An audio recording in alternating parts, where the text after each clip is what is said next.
আজকে জান্নাতকে ঘুম পাড়িয়ে রেখে ভাবছিলাম কি করব তারপরে মনে পড়ে গেল যে আমার রিলস ভিডিও শেষ হয়ে গেছে। তো হ্যালো গাইস, আসসালামু আলাইকুম। আশা করি সবাই ভালো আছো, ইনশাআল্লাহ আমিও ভালো আছি। আজকে আবার একটা নতুন ভিডিও নিয়ে তোমাদের সামনে চলে আসলাম। দেখতে পাচ্ছ আমি একটা নতুন ড্রেস পরে নিয়েছি, আর সঙ্গে সঙ্গে একটা ডেলিভারি দাদা ফোন করে বললো যে দিদি তোমার একটা পার্সেল আছে। আমি বললাম ঠিক আছে তুমি তাহলে আসো, আমি রাস্তায় আসতেছি। বন্ধুরা কিছুদিন আগে মেশো থেকে একটা জামা অর্ডার দিয়েছিলাম, সেই জামাটা আজকে আসতেছে, তাই মনে খুবই খুশি লাগছে। আর আমি সাজুগুজুটা তাড়াতাড়ি করে নিচ্ছিলাম। বন্ধুরা একটু কনফিউজ হয়ে যাচ্ছিলাম, কারণ হচ্ছে আমি ভাবছিলাম যে এক্ষুনি হয়তো ডেলিভারি বয় চলে আসবে রাস্তার ধারে। সো গাইস এসব কথা এখন বাদ। আজকে আমি ঘড়ি পড়ছিলাম, ঘড়ি পড়তে দেরি হয় কারণ একা একা এক হাতে ঘড়ি পড়তে খুবই লেট হয়ে যায়। কেমন লাগছে আমার ঘড়ি পরে তোমরা কিন্তু কমেন্ট করে অবশ্যই জানাবে। বন্ধুরা আমি একটা কথা বলবো, প্লিজ তোমরা হাসাহাসি করবে। কথাটা হচ্ছে আমি মেকআপ করতেই জানি না। হ্যাঁ তোমরা হয়তো আমার কথাটা শুনে হাসাহাসি করবে, কিন্তু আমার কিচ্ছু করার নেই। হয়তো ভাবছো যে এই যুগের মেয়ে হয়েও এখনো মেকআপ করতেই জানে না। হ্যাঁ সত্যিই বলছি যে আমি মেকআপ করতেই জানি না। কবে মেকআপ কিনেছিলাম সেটাই মনে নেই। আর তোমাদের মতো এত সাজুগুজু করতে হয়তো পারি না,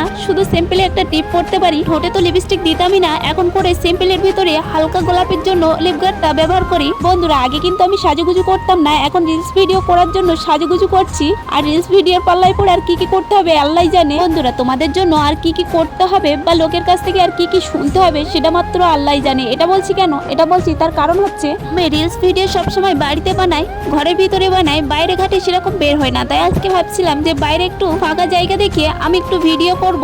এই ভেবে বাড়ির ধারে একটা ফাঁকা জায়গা দেখে সেখানে ভিডিও বানাতে গিয়েছি। সেখানেও শান্তি নেই, আশেপাশে তো সবাই বদনাম করছে, সেখানে গিয়েও বদনাম করছে, আমাকে দেখে সি করছে।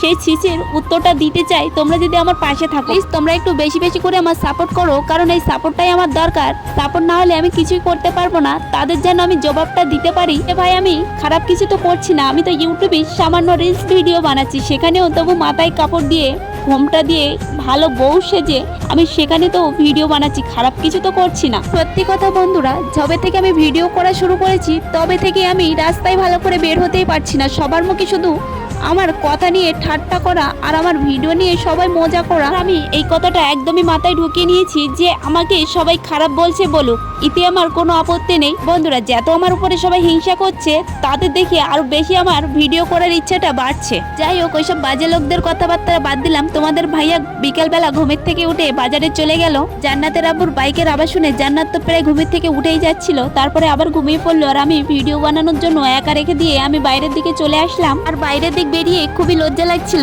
তবুও ভিডিও বানাতে চলে যাচ্ছিলাম খুবই এক্সাইটেড হয়ে যে কেমন ভাবে ভিডিও করব। আর দেখতেই পাচ্ছ যে ওয়েদারটা কত সুন্দর, আর এইদিকে কিন্তু আকাশের মেঘটাও সেই লাগছে। যাই হোক রিলস বানানো আজকের মতো শেষ। ভিডিওটা কেমন হয়েছে প্লিজ কমেন্ট করে জানাবে।